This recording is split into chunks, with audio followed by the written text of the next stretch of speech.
မင်္ဂလာပါကျမခင်တီပါဒီဗီဒီယိုလေးမှာတော့ထိုင်းနိုင်ငံမှာစီးပွားရေးလုပ်ငန်းတွေစတင်မှုပြင်ဆင်နေတဲ့သူတွေအတွက်ကိုလုပ်ငန်းဖွဲ့စည်းပုံအမျိုးအစား business structure တွေအကြောင်းကိုအပိုင်း9အနေနဲ့ပေါ့နော်ပြောပြပေးသွားမှာဖြစ်ပါတယ်ထိုင်းနိုင်ငံမှာကုမ္ပဏီထောင်လို့ရှိရင်ဘယ်လိုမျိုးစားတွေကိုရွေးချယ်မလဲပေါ့နော် SME တွေအတွက်အကောင်းဆုံးရွေးချယ်တဲ့ structure လေးတွေပြောပြပေးသွားမယ်ထိုင်းနိုင်ငံမှာစီးပွားရေးလုပ်တော့မယ်ဆိုရင်ပထမဆုံးဖြတ်ရမယ့်ချက်ကငါလုပ်ငန်းကိုဘယ်လိုပုံစံနဲ့မှတ်ပုံတင်မလဲဆိုတာပေါ့နော်အဲ့တော့ဖွဲ့စည်းပုံမျိုးစားမှားသွားလို့ရှိရင်အခွန်ကိစ္စတွေရောပိုင်းဆိုင်မှုတွေရောကန့်သက်ချက်တွေရောအဲ့ဒါတွေနဲ့လုပ်ငန်းလည်ပတ်မှုမှာအခက်အခဲအများကြီးရှိနိုင်တယ်ဒီနေ့ဗီဒီယိုလေးမှာတော့ထိုင်းနိုင်ငံမှာရှိတဲ့လုပ်ငန်းဖွဲ့စည်းပုံမျိုးစား6မျိုးနဲ့ SME တွေအတွက်ဘယ်ဟာအသင့်တော်ဆုံးလဲဆိုတဲ့ဥစ္စာကိုရှင်းပြပေးသွားမှာဖြစ်ပါတယ်ပထမဆုံးပုံစံကတော့ Thai Limited Company ပေါ့နော်သူကတော့လူကြိုက်အများဆုံးပုံစံဖြစ်တယ်ပထမဆုံး SME တွေနဲ့ SME တွေကြားမှာပေါ့နော်အသုံးအများဆုံးကတော့ Thai Limited Company ဖြစ်တယ်ဒါကတော့မိမိရဲ့မိခင်ကုမ္ပဏီဒါမှမဟုတ်လို့ရှိရင်ပိုင်ရှင်နဲ့တိကျခွဲထွက်နေတဲ့တရားဝင်အဖွဲ့အစည်းEnglish လို့ဆိုရင်တော့ separate legal entity ပိုင်ရှင်ကသက်ကုမ္ပဏီကသက်ပေါ့နော်အဲ့တော့ပိုင်ရှင်အကျွေးရကုမ္ပဏီနဲ့မဆိုင်ဘူးကုမ္ပဏီအကျွေးရ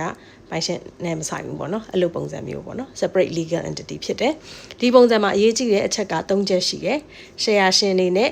အနည်းဆုံး share ရှင်2ဦးရှိရမယ်အရင်တော့3ဦးအခုဥပဒေသစ်အရ2ဦးပဲလို့တော့တယ် director အနည်းဆုံး1ယောက်ရှိရမယ်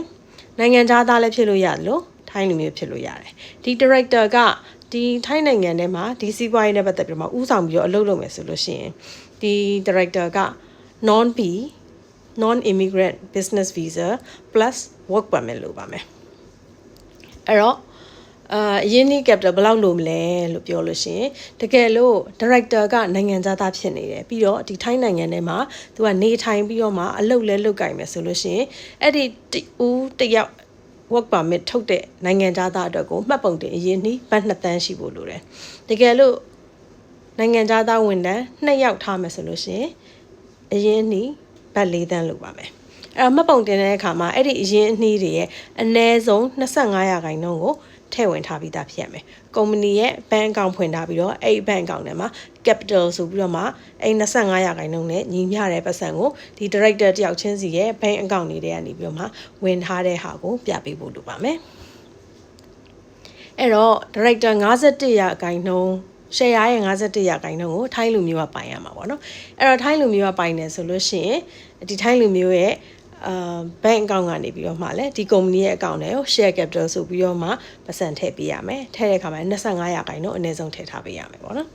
ဒါဆိုလို့ရှိရင်တော့ဒီကုမ္ပဏီကိုထိုင်းကုမ္ပဏီလို့သတ်မှတ်ပြီးတော့မှကန့်သက်ချက်အတော်များများကနေကင်းလွတ်ခွင့်ရသွားတယ်ရှိမှပြောခဲ့သလိုမျိုး foreign business license ဒီအဲ့ဒါတွေရှောက်စရာမလိုတော့ဘူးပေါ့နော်အဲ့မှာသူ့ရဲ့ကန့်သက်ချက်1 2 3ဆိုတာတွေနဲ့အဲ့ list 1 2 3နဲ့လည်းမဆိုင်တော့ဘူးဖြစ်သွားမယ် foreign business license လည်းမလိုတော့ဘူးဖြစ်သွားမယ်အဆင်ပြေသွားမယ်ပေါ့နော်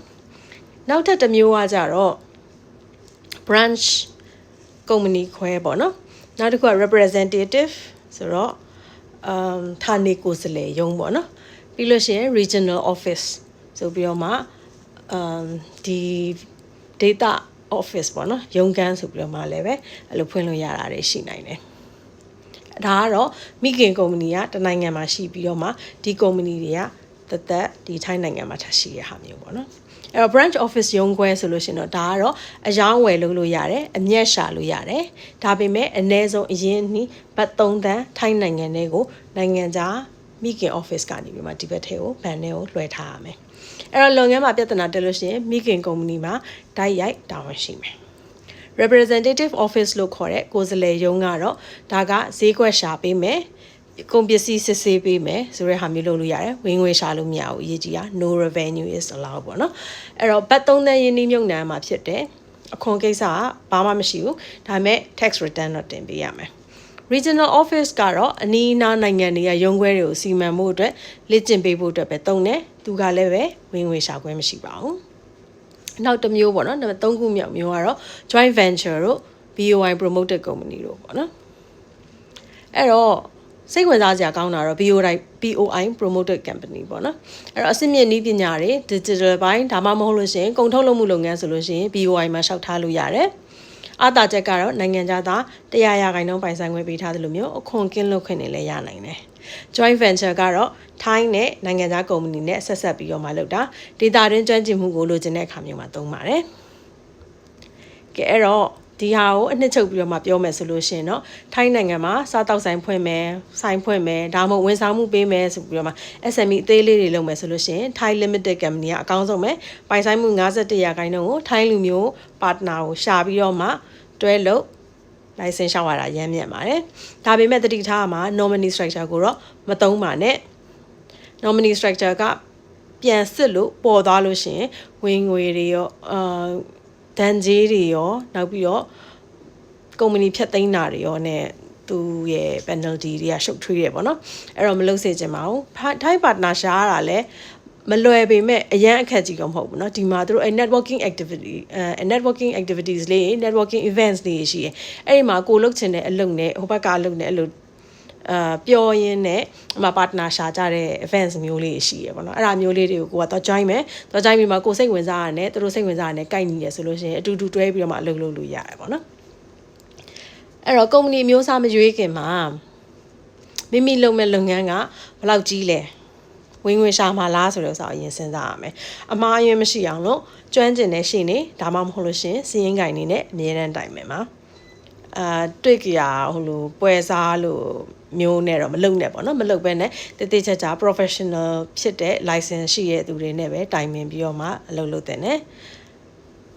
အဲ့တော့